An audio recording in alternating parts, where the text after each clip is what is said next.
As a dad, you've got a lot on your plate.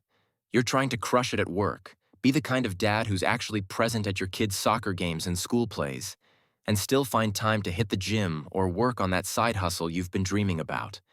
And after a long day of work, you get home, the kids are screaming, dinner needs to be made, and your energy level is at zero. Your brain is telling you to just put your feet up and turn on Netflix, but your heart is telling you that you need to be a better dad. We've all been there. It feels impossible to balance it all, to not just survive, but actually thrive. But what if I told you that the secret isn't about trying harder or summoning some magical burst of willpower?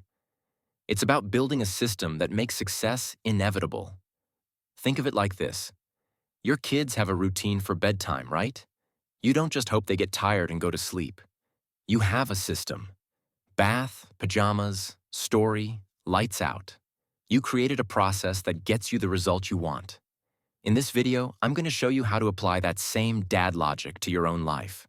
We'll go beyond simple plans and to-do lists to create a set of simple, repeatable processes that will help you achieve your goals, reclaim your time, and be the dad you've always wanted to be.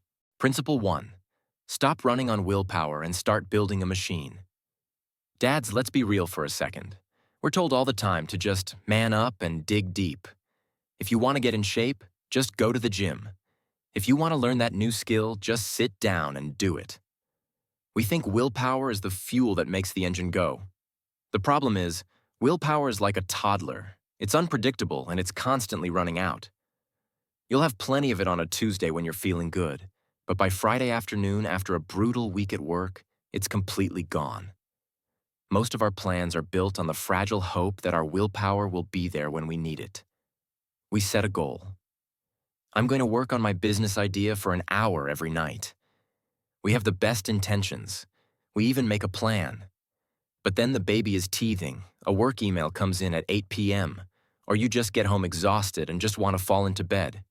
The plan fails. And then you feel like a failure. It's a vicious cycle. The key to escaping this trap is to stop thinking in terms of intentions and start thinking in terms of processes. You're not just trying to get in shape. You're building a process for your health. A process is a series of repeatable steps that you can follow no matter how you feel.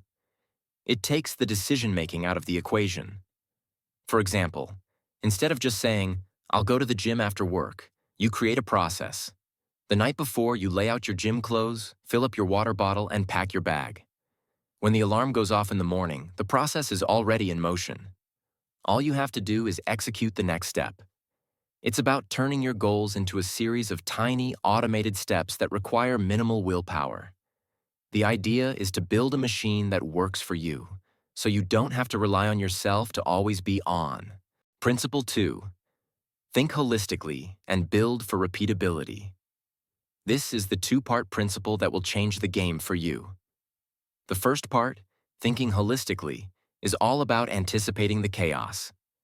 As a dad, you know that life is unpredictable.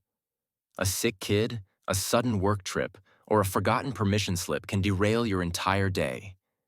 We have to expect our plans to fail and ask ourselves, what could go wrong? I remember a few years ago, I was trying to get in shape for a mud run. My plan was to go for a run every morning at 6 a.m. On paper, it was a great plan. The first few days went great. Then my son woke up with a fever one morning. He was cranky and needed me to stay with him. I missed the run. The next morning, I was exhausted from being up all night. I missed the run again. Pretty soon, the whole thing fell apart. I was thinking about the intention, getting in shape, and the plan, running at 6 a.m. But I wasn't thinking holistically. I didn't account for the reality of being a dad. I didn't think about what would happen if the kids got sick or if I had a terrible night's sleep. The second part of this principle, building for repeatability, is the solution. A repeatable system is one that can withstand the chaos. It works on the worst day. When I started over, I reevaluated my plan using these two principles. I asked myself, what are all the things that could go wrong? What are the barriers? And then I asked, how can I make this work even on the worst day? I realized that my plan relied on perfect conditions, which for a dad just don't exist. So I tried a different approach. I built a system around my reality. Instead of a rigid run every morning plan, I created a movement system. It was built on a series of options. If I have 30 minutes in the morning and no interruptions, I'll do a quick jog outside. If I have 15 minutes and the kids are up, I'll do a quick body weight workout in the living room. If I have only 5 minutes and I'm exhausted, I'll do a set of push-ups and squats before my shower. The goal wasn't to do a perfect run every day. The goal was to just move my body every day. By creating a system with built-in contingencies, I was always able to do something no matter what. There was no day where I had to tell myself, well, the plan is ruined, so I'll just do nothing. I was always in the system, even on the days that felt completely out of control. This is the power of thinking holistically and building for repeatability. You're not just creating one plan, you're creating a playbook. You're giving yourself multiple options to win, so you're never left with an excuse to lose. Principle 3. Don't just put out the fire, fix the cause. Peeling the band-aids. When a problem comes up, we're hardwired to grab the quickest fix. Got a huge project due, but you're exhausted? Chug a Red Bull. Can't focus on that online course? Put on some background music. These are our band-aids. They're quick fixes that get us through the moment without addressing the real problem. Look, I'm not saying a quick fix is always bad. There are times when you need to put a band-aid on a situation just to get through the day. But if you rely on them forever, your entire system will be bloated and inefficient. Eventually, you'll be so dependent on these temporary solutions that your entire plan will crumble when they're not available. A few years ago, I was constantly tired and my focus was shot. My go-to solutions were coffee, naps, and just pushing through. These were my band-aids. It worked for a while, but eventually, I started crashing. I'd feel even more tired, more burnt out. I had to face the real issue. My sleep habits were terrible. I was staying up too late, mindlessly scrolling on my phone, and my sleep was getting worse. I had to peel the band-aid and fix the root cause. So I built a new system to address the underlying problem. It wasn't a quick fix. It involved a new evening routine. No screens an hour before bed, reading a book instead of watching TV, and setting a consistent bedtime.